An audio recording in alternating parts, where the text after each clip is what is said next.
It's true that artificial intelligence can give you a scientific image on demand. But can it serve up the emotional and intellectual connections needed for effective science communication? We'll explore this topic and more in today's episode. Welcome to the podcast. Much of what we learn about science, nature, and the environment happens outside of school and beyond the walls of museums, zoos, and nature centers. I have worked as an independent environmental professional for many years and know there are others like me who interact with the public in communities worldwide. On the Talaterra podcast, we discover who these professionals are, what they do, and how they create change. Why do I focus on independent professionals? I focus on them because they move freely through communities. They move freely between schools, organizations, businesses, programs, and other informal learning environments. They are positioned to meet the public where they are, and this is powerful.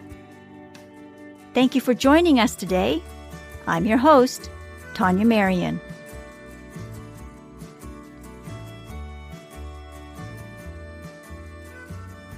We learn a lot from scientific illustrators. They are the people behind the images that we see in our textbooks, inside museums, and on roadside displays. We also see their work in newspapers and magazines. Today, we'll become more in tune with scientific illustration and scientific illustrators, and call attention to some specific examples. We'll explore this with Kalliopi Monoyios, lead author of Visuals as a Catalyst for Climate Science Communication, a chapter in the new book, Storytelling to Accelerate Climate Solutions. Kalliopi is a visual science communicator, and she's the past president of the Guild of Natural Science Illustrators. You'll find her illustrations in the journals Nature and Science and in 4 popular science books. One of them is Your Inner Fish, by prominent paleontologist Neil Shubin at the University of Chicago. Kalliopi has also co-founded a blog about the intersection of art and science for Scientific American. Her current work focuses on the relationship between people, plastic, and consumerism. Her fantastic plastic creations have been seen on fashion runways and in curated exhibitions. Let's join the conversation.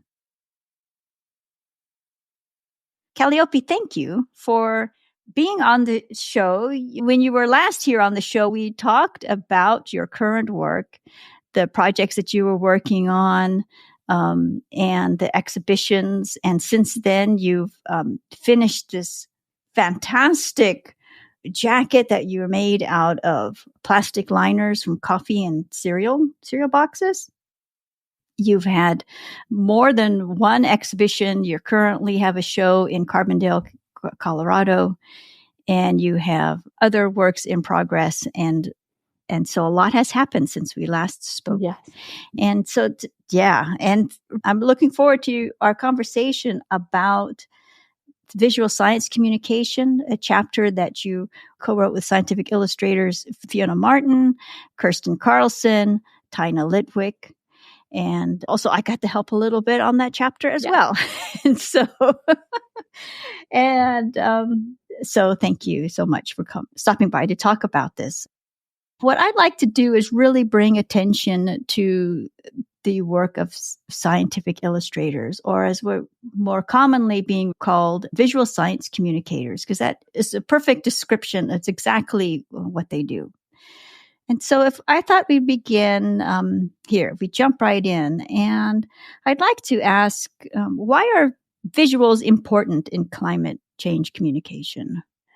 Yeah, visuals are very important. We are visual animals. We respond to our world visually. So while this chapter that we wrote emphasizes storytelling, which is also, of course, very important, the visuals and the visual part of storytelling is critical. And I think that increasingly we need to be kind of loud to be heard. We are no longer in the golden age of illustration.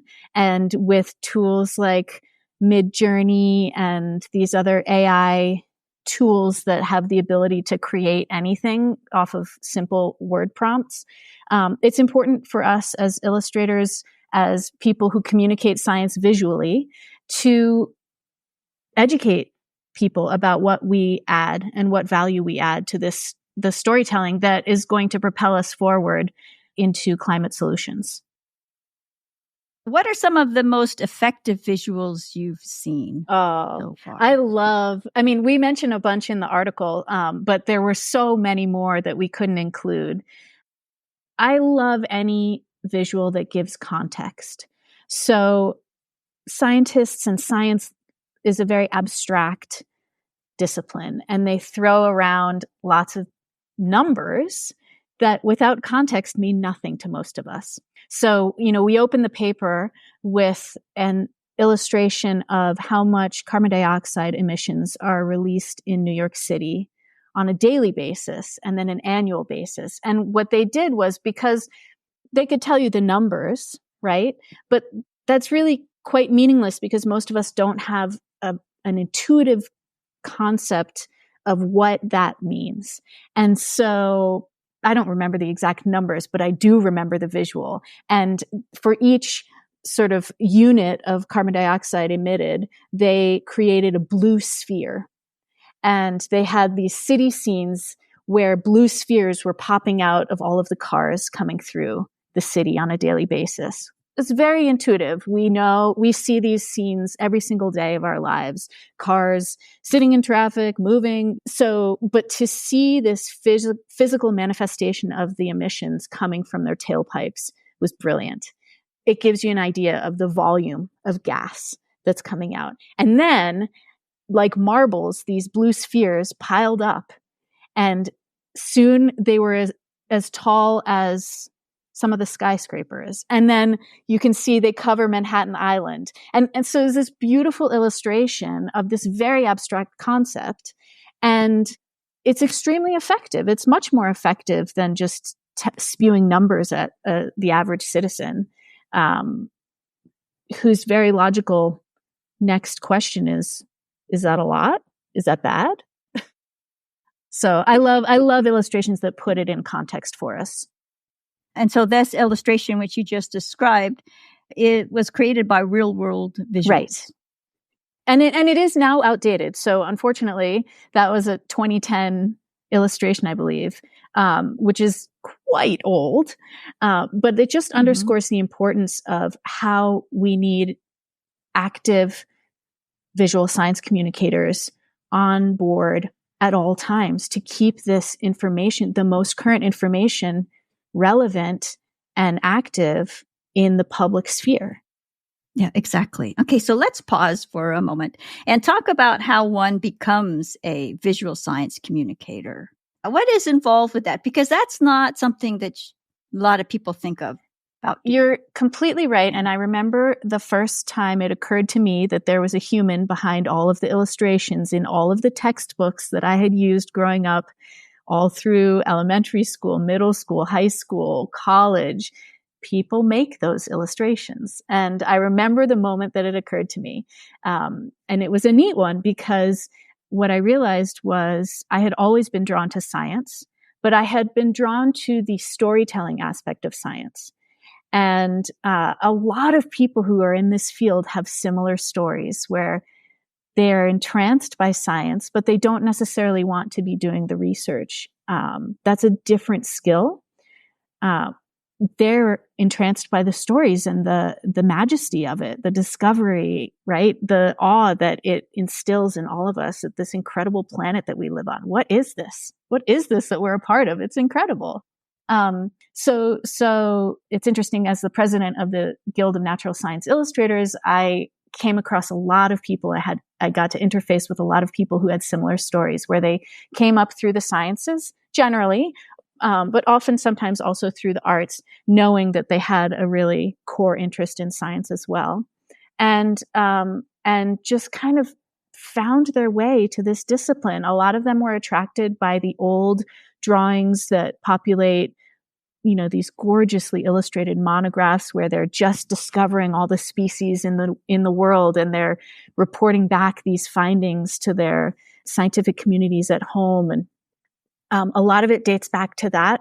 But more recently, there a lot of if you even go to the doctor, like patient education pamphlets and public health initiatives, they're all illustrated by people who are thinking about how this information is being received, which is really neat. So a lot of these people who are in the field, like I said, they love the science, but even more so, they love being a bridge between scientists, cutting edge research, information that people need to know, and the audience is the public that needs that information. We often have degrees in both science and art. If not, we have a lot of training in both. There are not a terrible number of programs that offer this, but if you look, they're around, accredited programs. So, and a lot of certificate programs as well. Yeah, I remember learning first about bioillustration in grad school. It was a grad school class to help people put their thesis together, their charts and all that. And that was it. And that was it. It wasn't until I got my interest in botanical art and illustration that organizations like the American Society of Botanical Artists and GNSI, got on my radar. Mm-hmm. And then I saw what GNSI does and who does, what they do in the organization. It was just fantastic. It's very exciting. Very exciting. And I think most people who come and are members of the GNSI or who follow us on our various Facebook, X, LinkedIn profiles, etc., and through our website, gnsi.org, they really are also, as you say, just entranced by the sheer breadth of what visual science communicators are doing today. It's incredible. And it's really fun. It often, as you say, starts with the illustrations, the old school 1800s, 1900s illustrations. But today, this field is alive and we use the full breadth of tools. This is why we've kind of moved away from calling it science illustration, because that brings to mind these a pencil and paper and ink, maybe somebody illustrating in the depths of a museum. But today, that's not what the field is about. And that's why we like to call it visual science communication, because there are so many practitioners who use the full breadth of tools that are available to artists today, including digital animation, 3D sculpting, data visualization, and the old school stuff, sculptures, making models for museums, making interactive, virtual reality, yada, yada, yada. The list goes on, right? I mean, there are so many different genres that we can cover, and each one will reach different people. And so it's all a big, happy family of science communication. Mm-hmm. Yes. Yeah. And I think this transition has been going on for the most recent technology transition has been going on for like 20 years. Because I remember going to the Bar Harbor conference in 2005. Mm-hmm. And because College of the Atlantic didn't have all of the facilities, technology facilities, that was the Back to Basics conference. And I learned lots of sorts of interesting things, but it was already a recognition that everyone was moving beyond those tools, that there was a significant shift going, and that was fascinating. Yeah, and it's interesting. I think this is at the crux of the public education mandate that we have as visual science communicators. People think that a computer will draw for you. And funny enough, I eat my words, because Midjourney will draw for you. It will. But it's a computer. It comes up with every single iteration that is possible. And it still needs humans to guide it, right? And it's a lot more direct to talk with a human who specializes in visual science communication and can create the thing targeted that you're trying to communicate, right? So, I mean, okay, yeah, computers will now draw for you on command. Woo! But they're like, they have no clue. They have like no context, no lived experience, nothing. They're just drawing on everything that's already been done before and like thinking of all the new combinations they could possibly come up with. This is like super uninteresting and totally different from what we do. Mm-hmm. Mm-hmm. No, absolutely. Fundamentally, what we do is we are communicating concepts, research, facts about living in this world, human to human. And computers can't quite do that yet because they don't quite understand what it means to be human. Yeah. No, seriously. And this brings me to my next questions. And in the chapter, there's discussion about the cultural connections that happen in science communication. So my question here is, how can visual science communicators make sure that their work is culturally relevant and sensitive? And I was wondering, what measures have you taken yourself in your work to establish or build cultural connection? And also, what measures have you seen others take? It's a wonderful question. You know, science definitely comes from a history of top-down.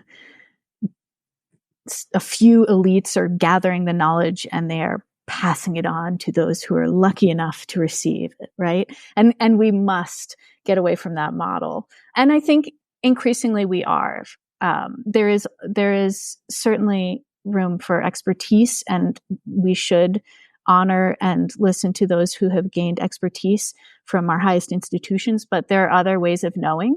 So science comes from this background of very much a top-down model of knowledge dissemination. And as visual science communicators, we can't do that anymore. It's not effective. And what is effective is really being embedded in the communities in which you're trying to communicate. And what that means for me, you asked how that's affected the way I work. I don't have access to certain communities. So what I have focused on is talking to the communities that I do have access to, because as a member of those communities, I understand them pretty well, I think. And so I can understand where they're coming from, what they know and what they don't know, and what then needs to be communicated and how, right? So, and the beauty of that approach is that there are so many people who have the skills of visual science communicators and are using their own unique toolkit to talk to people that they understand and that they know. And what that brings is a beautiful diversity to the field that was not there previously, in the 1800s, right? In the 1900s. So it's a wonderful thing that we are now opening up and embracing. And it's techniques, right? So now we see, instead of just, 5 beautifully executed techniques of line drawing, stipple, watercolor painting, oil painting, whatever. I don't know what that's just off the top of my head. It's opened up to all different styles, all different media. There are comic books about science now. There are performance art. There are bloggers and vloggers and TikTokers and this, that, and the other. I mean, like, that's fantastic because each one of those people is talking to their own network and they understand I do not understand TikTok. I am way too old for that. Right? So like me getting on TikTok, boo, right? I'm just going to flub it. My kids make fun of me all the time. They're like, you don't know how to use Riz, Mom. That word, you're saying it wrong. You're using it wrong. Don't say it, please. Okay, got it. Right? And so, we can talk about age differences, but these are also like cultural differences, race differences, right? I can speak to certain people and I fundamentally can't speak to others in a convincing way, right? And all that changes if you kind of go into a community and immerse yourself in the culture. I kind of explain how I've thought about it as I'm communicating to my community and responding to what I see. Another person I could draw attention to is Katharine Hayhoe. She's a science communicator and she's worked at a number of universities. She's a legit climate scientist and happens to be an evangelical Christian. And, I don't know, not being evangelical, I don't know what the status of climate change and et cetera acceptance is in that community. But Katharine Hayhoe started talking about this when it was not accepted. And she had wonderful success by just understanding that those two words together, climate and change, turned off her community. They immediately were like, that's liberal speak. We don't like it. It's not in line with our worldview. And so we don't want to hear what you have to say next. And so, but she genuinely was working on this and was very well versed in the scientific literature and said, well, this is real and I need to communicate this to my community. And so she found brilliant ways to work around that one massive hurdle, which is don't put climate and change in the same sentence after each other. Don't do it. But she got wonderful responses when she talked to people. She went into farming communities. She would talk to them about, do you remember when your grandparents were farming this land, how it was different? Well, it's different now. And what do we do about it? And she offered practical solutions that were in dialogue with her community. And it was extremely effective. She's just one very impressive example that comes to mind, and particularly with climate science, but there are many, many more. Thinking about visual science communication, what is your sense in how it might evolve in the next 5-10 years, particularly for climate topics? Do you see anything on the horizon that might change how climate science, climate communication happens? And also, do you sense any way of being able to measure the impact of visual science communication? So the first part of your question, do I see anything on the horizon? I do. I think there's good research that shows when people are impacted by climate events, large scale disruptive climate events, they're more open to this idea that climate change is happening, and that it's something that maybe we should try to put our human ingenuity towards solving, and that it might take behavioral changes on our part to get it done. So on the one hand, I see a sunny prognosis for visual science communicators because it's always easier to communicate when there's an appetite for it from the audience and they're receptive to it. So that's a good thing for visual science communication. I can tell you what I would ideally hope comes through this. And I do sense there is also an appetite for this, and that is solution-oriented communicating. Because I think what we're understanding now is that when you just throw the doom and gloom numbers at people, they feel small and helpless. And they say, I can't do anything in the face of that. And it's a perfectly human reaction. I have it too. And it's one of the reasons why I have focused my work much more on the hope, the awe, the ingenuity, the reminders for people that actually we can do something. My work is about plastic pollution and American consumerism. So it's a little bit different than climate change, although it is a product of the petroleum industry and the petroleum age. So it is related tangentially. But I think communicating about what we can do rather than telling people that they need to stop living the life that they're living tomorrow and totally change and throw everything on its head. Like, yeah, that's realistic. Like, who's going to do that? Right. So that my sincere wish, and I do sense this coming from the science communication crew, is that we need to be helping people understand what they can do.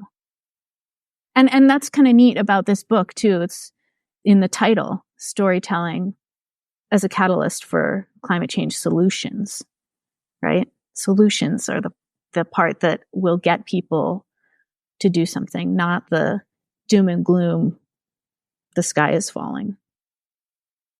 How can companies or organizations or municipalities work with visual science communicators? I mean, if they want to include more visuals in their work, how can these entities find visual science communicators, and what really should they expect from this type of a relationship, of a collaboration?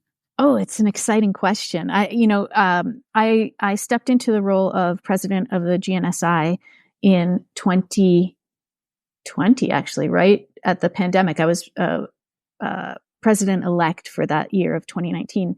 And the first thing that I realized was a lot of our members wanted work and wanted gigs like this, and there was no common place for them to get connected with work.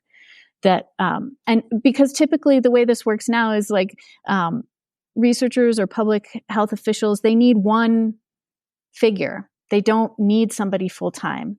And so they're tasked with finding somebody who has these skills and who has a business and is able to take on one figure for a small-ish amount of money compared to an annual salary, right?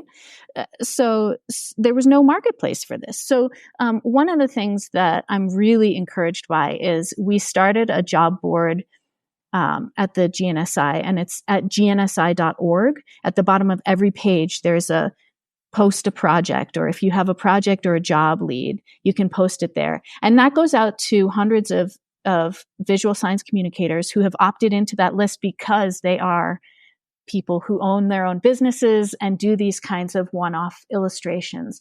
We don't vet them, except that they're members of the GNSI, and so presumably they have an interest. But anybody can go and submit a project, big, small, multi-year, 1 month, etc. Anything goes, and they'll get responses back from the community of people who are interested, and then they can go through the process of determining whether they're a good fit. Typically, I worked for a number of years as an independent illustrator, and typically the process goes something like you outline the project, including a budget, the number of illustrations you need, the style you want them in, and a time frame. And the illustrators generally come back with, or I would come back with a time frame where, because you have to remember they're juggling 7 other clients at any given time, right? On this date, I'll give you a draft. It will be in pencil just to like understand the composition. Am I understanding, what you're needing to communicate in this diagram? You'll have a period of time where you can review that with your co-authors or other people in the department who need to be weighing in. Then you give me back those comments. I have another period where I bring it up to the next level. I'm adding color at this level. We're like fleshing it out a little bit more. And then you have another review period where you're allowed to make final changes. And then I deliver the final at a certain date. And this process is designed to protect both parties' time, right? And energy. The worst thing that you can do is not be clear about all of this up front. And then, the researcher needs it when they need it. And the illustrator's like, yo, I've got 7 other deadlines. You got to lay these things out. But these things can be easily done virtually, back and forth. We have video chatting that we can do to have these initial meetings and show each other sketches back and forth over, digitally. It works really beautifully when you have the right combination. Likewise, there's so many different styles of illustration. We actually created at gnsi.org a gallery that's called Visual Science Communicators in Action. And this is so that we can help direct researchers to all the different styles of illustration that are out there. Because some people, it's funny, artists joke that like, if you tell someone you're an artist, they'll oftentimes be like, can you illustrate my kid's book for me? And you're like, I don't do that. I'm a painter or a sculptor or whatever it is that you do, right? But people always have this instinct. Can you make a tattoo for me? I don't do tattoos. I don't know what you're talking about, right? Like, but there's this perception that artists can do anything. And it's just not the case. We specialize just like anybody else, right? So we've created this visual gallery, as well as the button on the bottom of every page that says submit a job or a project. And the visual gallery helps people who are interested in finding people like us who do this work. It helps them locate the style that they're looking for. Because you can be a very unsophisticated consumer of art, but you can look at something and say, I want that, right? And it's searchable by topic, field, name, medium, etc. So if you know you want a cartoon, you type in cartoon and it should give you cartoons. You type in, climate science and it should give you a bunch of people who've worked on climate science. So it's a pretty cool tool. I appreciate how you outlined what a relationship might look like, kind of how the timeline plays out, where people can go to see examples of work, look for someone who's does illustrations for their particular project. Mm-hmm. That's perfect. It's a beautiful answer. And Tania, if I may, it's important for researchers to think ahead a little bit. Again, for this reason, that independent illustrators are often juggling or are always juggling multiple projects, but also for funding purposes. So a lot of researchers come to the illustration and they think, oh gosh, I need a figure at the end when they're thinking about presenting their results. But I would encourage everyone to think about budgeting for that when you're thinking about creating a project. Because you can find the most incredible discoveries, revelations, and if you don't think about how you're going to communicate them at the end. So I would encourage people to write that into their budgets early on in the process. And an encouraging thing is that organizations like the NSF evaluate projects in part on how they will do public outreach. It's an important part, increasingly recognized by universities and, obviously public health campaigns, et cetera. But increasingly recognized in academia as an important part of a full research program. So, think about that. Could be a bonus on your NSF grant. Exactly. And also in the chapter, there's a reference to visual abstracts. Mm-hmm. Yes. That needs a lot of pre-planning as well, obviously. I was wondering how many illustrators do you know or visual science communicators do you know work on visual abstracts for the medical field? It's interesting. I that would be a better question for someone in the Association of Medical Illustrators. But I can say that, I worked in a paleontology lab at the University of Chicago for Neil Shubin for 11 years. And then I continued working with him even after I was not staff any longer. And he always approached his papers thinking about the one summary diagram that he would use, because as a scientist, he knew that when you leaf through Nature, Science, JAMA, whatever journal you're leafing through, because scientists have become so advanced in their fields of expertise that they're no longer generalists. So the abstract is critical if you're talking to peers who are not necessarily specialists in the field, not necessarily the 10 or the 20 specialists who have distinguished themselves as scholars in this particular tiny piece of the field. But you certainly want to be talking to the other scientists who are just as brilliant, just working on something else, right? And the abstract is the way that you do that. And having a visual abstract is even more powerful, because in addition to reading you might read the title of each paper in a peer-reviewed journal, and then possibly, if the title interests you, you read the abstract. But every single scientist I've ever talked to says they look at all the figures, which is fascinating. So, Neil Shubin was really wonderful at always thinking about, he always approached every paper with, what's my summary figure going to be? And he would come into my office when we were working together, and he would say, okay, I'm writing a paper on X. This is what I want it to say. And it was basically an outline of what he wanted to say in the paper. And then we would figure out a way to say that visually. So I was so delighted when I learned about visual abstracts, that it was an actual thing, because that is exactly the way we had been approaching papers for so long. And I suspect a lot of other people as well.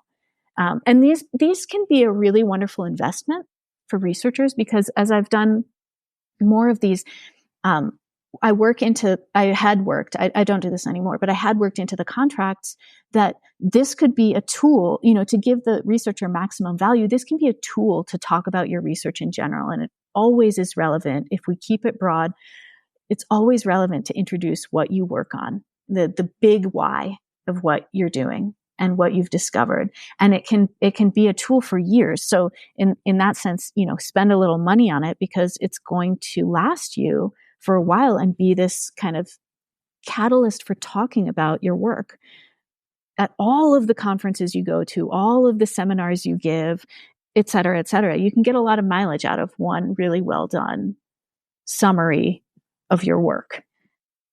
From what my understanding is that their visual abstracts are more common in the medical field and not so much in others.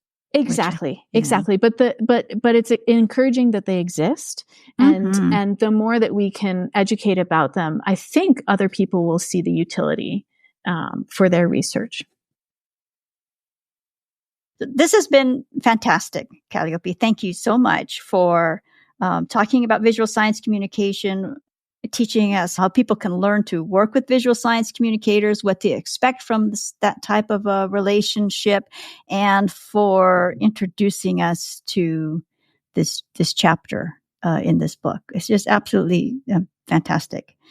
How can visual science communication be better integrated into formal and informal environments? Yes, it's such an exciting question, not least of which because that's what I love to think about. Who am I talking to? Where am I meeting them? But back to your question about how we can be most effective communicating this knowledge that we've gained through science. I think that meeting people where they are is really critical. So I was always in love with science. You didn't have to convince me to consume science news. I was there 100%. I would have lived in a museum if I could have as a kid, right? But there are plenty of people for whom science has not been accessible or has not been interesting. They find it, whatever they find it, they're just not into it. And these people still could benefit from the knowledge that science is amassing. And so the question is, how do we reach them? And how do we start these conversations that open up a door to discovery and knowledge that will impact them and is important for their lives? And my solution that I'm excited about is bringing science out into the real world. So, I spent the first half of my career working in academia, making illustrations for people, for peer-reviewed journals, for museums, places where people expected to be taught and to learn, right? Likewise, we talked about textbook illustrations, medical office, patient education pamphlets, etc. All of those are places where people expect to be taught and they expect to learn. But I'm interested in how art can be a catalyst, how it can open doors to conversations and confront people in their environment where they are. And that to me is really exciting. So I call that broader visual psychom because it's outside of the walls of institutions of learning. And yet you can get people to interact with science concepts. You can get them to notice an affinity for nature, to connect with this incredible planet that we live on. You can do that through art because art has access to emotions and it conveys human experience and it's a primary communication tool between people, right? But you can do it and like I said, and science can be off-putting for people. It has been exclusionary in the past. And so it's a wonderful tool. Art and broader visual SciComm is a wonderful tool to get people back into the discovery and the wonder that is science. And so, with my own work personally, I noticed that people would turn off when I talked about plastic pollution because it's a depressing topic. It's ubiquitous. There's not much we can do about it. Literally everything that passes through our hands on a daily basis is mostly plastic. And so when you lead with that, people feel pretty cruddy about it. They're just like, okay, let's talk about something else. How about the Giants, or whatever? Like, let's talk about sports. So, but what I found is by creating things out of plastic trash, that are beautiful and weird and wonderful, they get people to stop in their tracks and be like, what? What am I looking at? And why did you make this? And why did you spend hours washing plastic wrappers and trash, etc.? And like, whoever thought that all those computer cords in my drawer that I've been saving up could be turned into something, whatever it is that I've found. And I've found that those are really valuable tools to open up conversations about sustainability and consumption, just the craziness that is the American middle class life of buy more, exchange things all the time, throw away your clothes after 7 uses, blah, blah, blah. People are open to talking about those things if they don't feel judged. And so art is a really beautiful way to enter into those conversations with no judgment. Whereas, the typical messages we receive from politics or news media, et cetera, people are very sophisticated consumers of information, and they suss out instantly who's saying what, and they decide whether they agree with them, and they're like, nah, I don't want to listen. But art is this beautiful, nonpartisan, neutral way that you can get talking about this stuff. Yeah, that's beautiful. I can only imagine the types of conversations that your work starts, or the ideas that people have when they see your work. And for everyone listening, I encourage you to go visit Kalliopi's website, because this is high fashion. This is these are high fashion garments that she makes. It's really amazing. Just amazing. Thank you. Yeah. Thanks. Yeah, the conversations are fun and they're hopeful, because I think genuinely people want to do the right thing. They just don't want to be judged, and they don't want to be told what to do. And that's fine, because guess what? I don't have the answers. We live in this age of petroleum, and like plastic production increases every year, and marketing is strong and it works. And so people buy more. And I don't have the answers. And so when you come at it from that perspective, like, people are willing to talk. I'm not trying to tell you what to do. I'm just trying to say, hey, can we look at what we're doing, guys? Do we think this is a good idea? And most people come to the conclusion, no, not a good idea, which is also the conclusion I come to. But we come to it together, and maybe then we're in a better place to start thinking about solutions. And I think the same could be said for climate change, right? Mm-hmm. I'm not going to tell you not to drive to work. I don't know what your situation is. Like, you do you. But if we look at this, if we all step back collectively and look at how much and for what we're putting emissions into the atmosphere, can we collectively decide, yeah, I can probably do better, right? In these ways, in this, et cetera, with these solutions, right? I think that's the road ahead. That is beautiful. Thank you, Kalliopi. Where can people learn about the Guild of Natural Science Illustrators and learn about your work? Yes, the Guild of Natural Science Illustrators can be found at gnsi.org. And I encourage you to check out the gallery of visual science communicators in action. There's incredible work there that will give you the breadth and depth of work that these incredible people do. And then my work can be found at KalliopiMonoyios.com. And if you can spell it, you can visit me, which is really rough. Why didn't my mom name me Jane Smith? But yeah, that's, I don't know. Should I spell it? Sure. Why not? Please do. Okay. It's KalliopiMonoyios.com.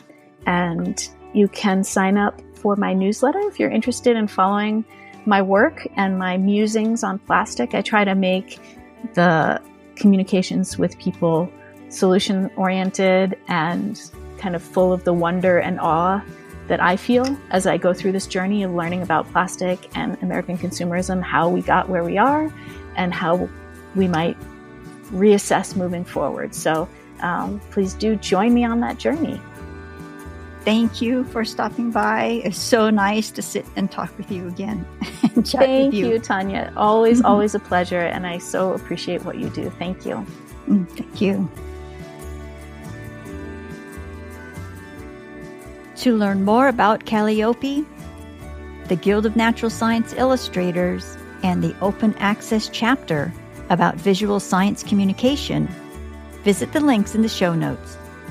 Here you will also find links to the websites of Kirsten Carlson, Tina Litwick, and Fiona Martin, the visual science communicators who also contributed to this chapter. Thank you for joining us today. See you next time.